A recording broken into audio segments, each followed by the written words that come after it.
Assalamualaikum warahmatullahi wabarakatuh. Perkenalkan, nama saya Abdi Huda. Saya mahasiswa dari YIN Batu Sangkar, Fakultas Usuluddin Adab dan Dakwah. Jurusan saya Komunikasi dan Penyiaran Islam dengan mata kuliah Sejarah Peradaban Islam, dengan dosen pengampunya yaitu Ibu Dr. Haji Yanti Mulia Roza, SSMA. Di sini saya akan sedikit menjelaskan atau mendeskripsikan Masjid Raya Lima Kaum. Mari kita lihat masjid.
Masjid Raya Lima Kaum adalah salah satu masjid tertua di Indonesia yang terletak di Negari Lima Kaum, Kecamatan Lima Kaum, Kabupaten Tanah Datar, Sumatera Barat.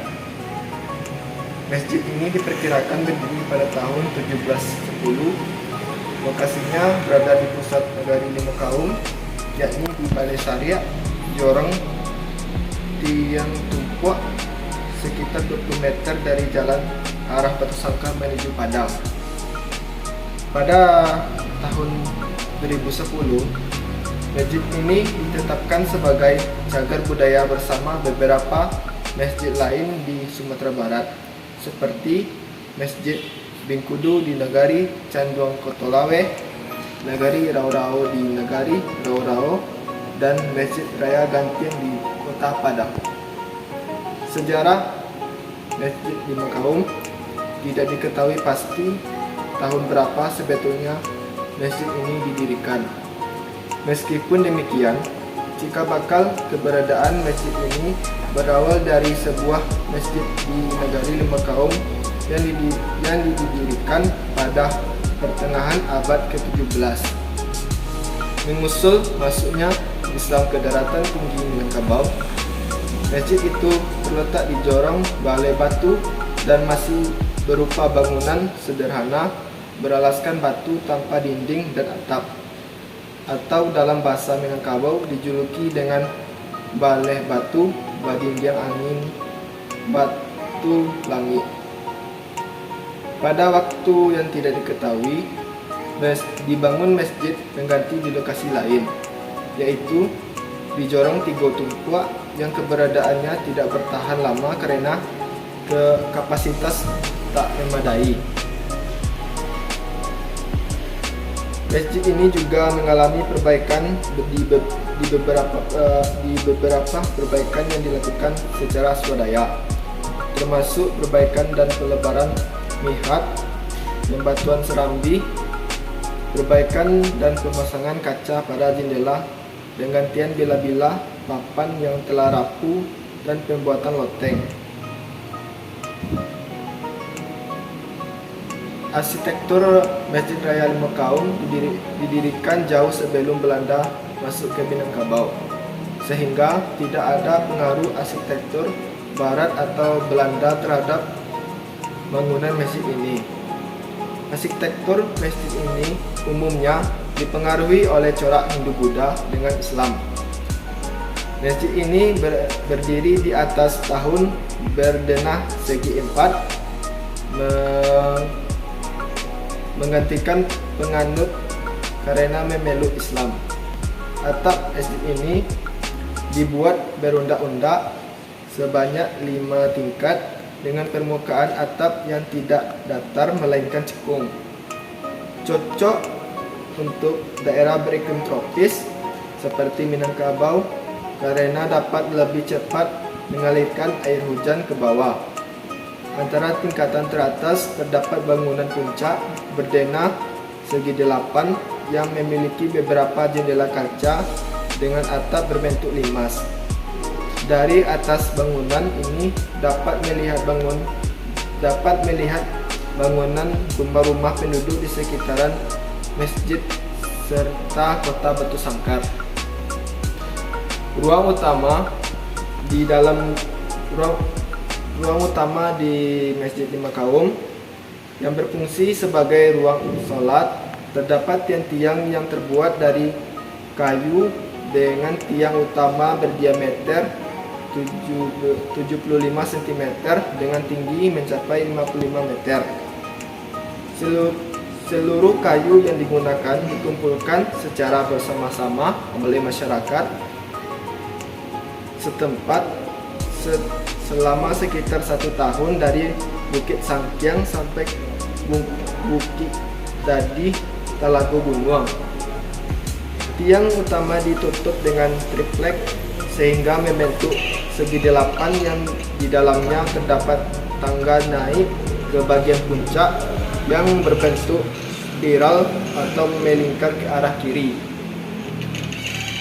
Pada bagian dinding di ruang utama terdapat beberapa jendela di setiap sisi, yaitu 6 di sisi utara dan selatan ditambah 4 di sisi barat dan timur.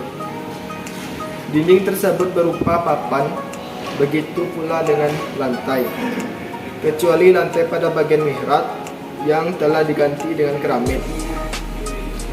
Meski telah beberapa kali mengalami perbaikan, dinding dan lantai tersebut hingga saat ini masih terbuat dari papan. Begitu pula dengan tiang yang terbuat dari kayu. Di bagian timur sebelah selatan ruang utama terdapat beduk atau disebut tabuh dalam bahasa Minang yang terbuat dari pohon kelapa dengan diameter dari ujung ke ujung 27 cm sampai 60 cm dan panjang 220 cm. Serambi di sebelah timur atau di bagian depan terdapat serambi berupa ruang yang tertutup dinding dan kaca dengan fondasi tersebut dari beton dan memiliki pintu masuk dari utara dan selatan. Selain sebagai ruang peralihan, serambi itu juga difungsikan sebagai tempat belajar Al-Quran dan tempat penitipan alas kaki. Pada bagian atas serambi terdapat menara berupa bangunan berdenah segi 8 dengan 2 kaca di setiap sisinya dan dimahkotai oleh semacam kubah berbentuk susunan buah labu yang mengerucut ke atas. Dalam riwayat tradisional, Masjid Raya Lima Kaum disebut sebagai simbol perdamaian antara Datuk Katumangungan dan Datuk Parpati Nusa Batang yang berselisih soal adat Minangkabau. Sebelum masjid ini didirikan, terjadi pertentangan kedua yang berujung pada peristiwa Batu Batikam. Ketegangan di antara kedua tidak kunjung pulih hingga pemuka masyarakat Lima Kaum menganjurkan diadakannya kenduri sebagai tanda perdamaian yang diikuti pendirian masjid dengan atap berundak sebanyak 5 tingkat. Hamka menyebutkan arsitektur Masjid Raya Lima Kaum sebagai lambang yang tinggi dari penerimaan jiwa nenek moyang kepada ajaran Islam. Dalam tulisan di Halong pada 14 April 1951, ia meminta agar masjid ini dipelihara oleh pemerintah, alih-alih diruntuhkan dan digantikan dengan bangunan yang tidak tentu model modelnya. Pada tahun 1998, Hamka menyarankan agar atap masjid yang dibuat dari ijuk diperbaiki, tetapi tingkatnya tetap 5. Menurut narasumber Dr. Alimin MAG, sejarah Masjid Raya Lima Kaum, beliau mengatakan bahwa Masjid Raya Lima Kaum dibangun sekitar pada tahun 1715. Dibangun secara bergotong royong dengan pemangku adat, ulama selima kaum, dengan diwajibkan bagi setiap warganya membawa satu batang satu orang kayu. Pembangunan masjid dilakukan secara bertahap dan berangsur-angsur selama sekitar 1 tahun. Masjid Lima Kaum dijuluki sebagai Masjid 1000 Tiang karena tiang-tiang itu melambangkan jumlah penghulu adat yang ada di negari Lima Kaum, sekaligus sebagai penyangga bangunan itu hingga berusia ratusan tahun saat ini. Masjid ini didirikan dari falsafah adat Nusantara, syarat Basabi Kitabullah, karena tercermin dari struktur bangunan masjid yang ada contohnya 5 langgam atap yang menggambarkan 5 rukun Islam dan 5 kaum nagari. Begitu juga jumlah tiang yang ada sebanyak datu-datu yang ada di negari Lima Kaum. Begitu juga jumlah jendela yang ada menggambarkan jumlah suku yang ada di negari Lima Kaum. Masjid Lima Kaum tidak melakukan renovasi karena harus memiliki izin dulu dari BPJP Suaka Purbakala dan tidak kunjung direnovasi karena mempertahankan keasliannya. Mungkin hanya itu penjelasan saya tentang Masjid Raya Lima Kaum. Cukup sekian. Wassalamualaikum warahmatullahi wabarakatuh.